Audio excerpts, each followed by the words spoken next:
নতুন পুরনো সব বন্ধুদের অনেক অনেক শুভেচ্ছা জানিয়ে রসনা বিলাস থেকে চলে এলাম নতুন একটি ভিডিও নিয়ে। আশা করি সবাই অনেক অনেক ভালো আছেন।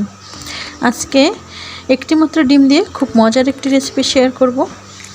ভিডিওটির প্রথম থেকে শেষ পর্যন্ত দেখার জন্য অনুরোধ রইল। তাহলে চলুন শুরু করি। প্রথমে আমি ডিমটি ভেঙে নেব।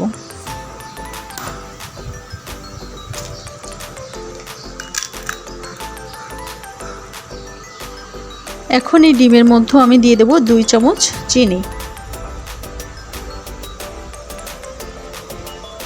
এখন ডিম আর চিনি ভালো করে একটু আমি 2-3 মিনিট ধরে ফেটিয়ে নেব। যত সময় চিনি না গলে যায় তত সময় আমি ভালো করে ফেটিয়ে নেব। এখন এই পাত্রটি আমি এক সাইডে রেখে দিব। এখন আমি আরেকটি পাত্র নিয়ে নিয়েছি। এখন আমি এর মধ্যে দিয়ে দেব 1 কাপ পরিমাণ ময়দা, আর এগুলো আমি চেলে নিব। আমি এখানে আরও হাফ কাপ ময়দা দিয়ে দিব।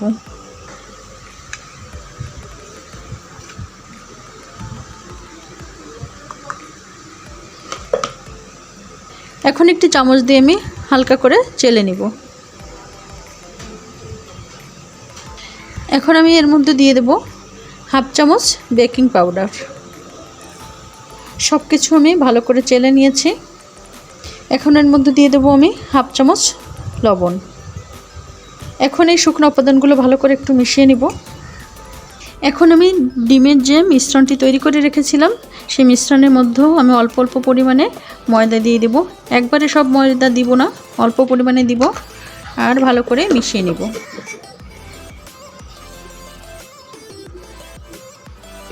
ডিমের মিশ্রণের সাথে ভালো করে মিশিয়ে নিয়েছি ময়দা আমি। এখন এর মধ্যে আমি দিয়ে দেব তেল। এখানে আমি হাফ কাপ পরিমাণ সয়াবিন তেল নিয়েছি। এখন আমি অল্প অল্প পরিমাণে দিয়ে দেব, একবারে সব তেল দিব না।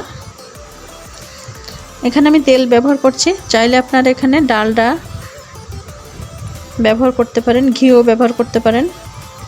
সব কিছুকে দিয়ে কিন্তু তৈরি করা যাবে। আজকে আমি তৈরি করছি সল্টেড বিস্কিট বা নোনতা বিস্কিট।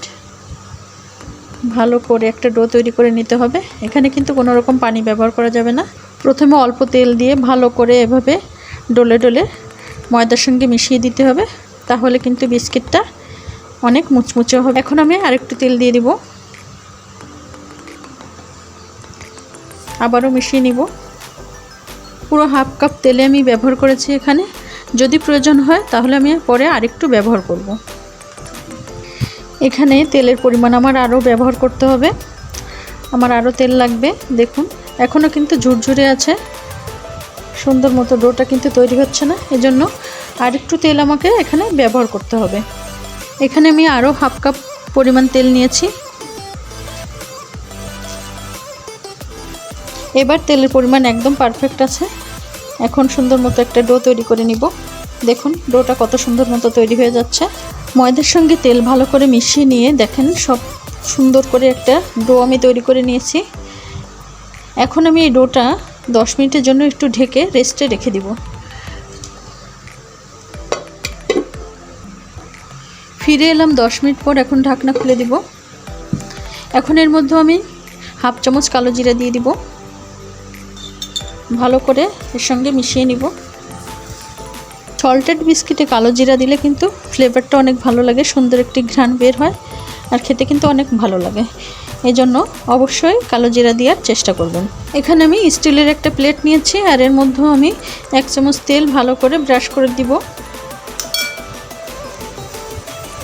তেলটা অবশ্যই লাগিয়ে নিতে হবে, তা না হলে কিন্তু বিস্কিট লেগে যাবে, সহজে উঠবে না। এজন্য অবশ্যই তেল দিয়ে ভালো করে প্লেটটা ব্রাশ করে দিতে হবে।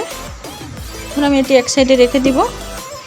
এখন আমি এই ডো থেকে কিছু অংশ নিয়ে আমি বিস্কিটের মতো শেপ দিয়ে দিব।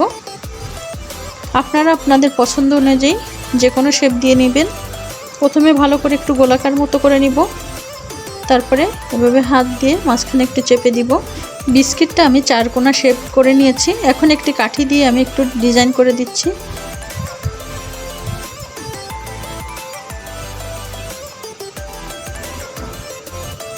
এভাবে আমি করে দিচ্ছি। আপনারা আপনাদের পছন্দ অনুযায়ী যে কোনো ডিজাইন করে দিবেন। সবগুলি আমি এভাবে করে নিব। আমি আবার একটু করে দেখাচ্ছি।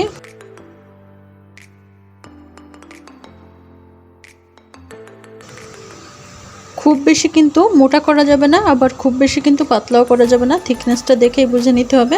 দেখুন, এরকম একটু পুরুত্ব করলে কিন্তু বিস্কিটটা খেতে অনেক ভালো লাগে। এভাবে আমি বিস্কিটগুলো তৈরি করে নিয়েছি। এখন এগুলো চুলায় ভেজে নিব, কিন্তু তেলে ভাজবো না আজকে। চলুন তাহলে দেখে নিই কীভাবে তৈরি করি। চুলায় আমি একটি তাওয়া দিয়েছি, আর তাওয়াটা আমি 5 মিনিট হিট করে নিয়েছি। এখন আমি বিস্কিটের প্লেটটা তাওয়ার উপর বসিয়ে দিব, আর 15 মিনিটের জন্য আমি ঢেকে দিব।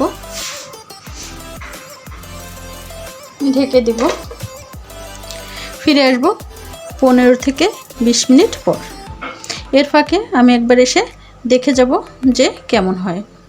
ঢাকনায় ছিদ্র থাকলে অবশ্য বন্ধ করে দিতে হবে। এখানে আমি লবঙ্গ দিয়ে বন্ধ করে দিলাম। চুলার আঁচটি এ সময় কিন্তু মিডিয়াম টু লো থাকবে। ঢাকনাটা খুলে একটু দেখিয়ে দিচ্ছি বিস্কুটটা কেমন হচ্ছে। দেখুন, কালারটা কিন্তু অনেকটাই চেঞ্জ হয়ে গেছে, একটু নরম আছে, আরও কিছু সময় লাগবে হতে। আবারও ঢেকে দিব। ফিরে এলাম 20 মিনিট পর। দেখুন, এ পর্যায়ে কিন্তু বিস্কিটটা বেক করা সম্পূর্ণ হয়ে গেল। দেখুন, এখন কিন্তু তেমন নরম নেই আর, কিন্তু এখনই কিন্তু পরিবেশন করা যাবে না।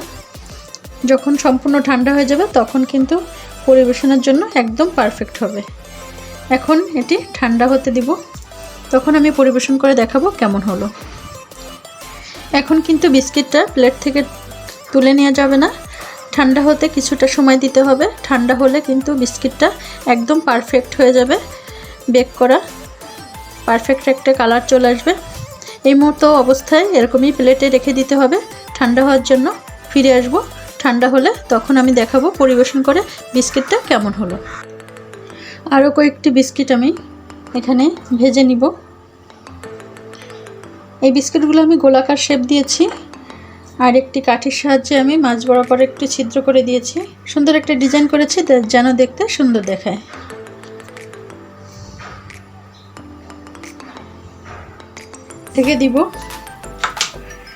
ঢেকে দিব 20 মিনিটের জন্য। তৈরি হয়ে গেল দুর্দান্ত স্বাদের সল্টেড বিস্কিট বা নোনতা বিস্কিট। ঘরে থাকা সাধারণ উপকরণ দিয়ে কিন্তু তৈরি করা যায় দারুণ স্বাদের এই বিস্কিট। সকাল বিকালে চায়ের সাথে দারুণ স্বাদের এই বিস্কিট খেতে কিন্তু সেই মজা। খুব কম সময়ে তৈরি করা যায়, আর ছোট থেকে বড় সবাই কিন্তু খেতে দারুণ পছন্দ করে। আজকের এই সল্টেড বিস্কিট তৈরি করতে কোনো রকম ডালডা, ঘি বা বাটার কোনো কিছুই কিন্তু আমি ব্যবহার করিনি। সাধারণ সয়াবিন তেল দিয়ে কিন্তু আজকের এই বিস্কিট তৈরি করেছি।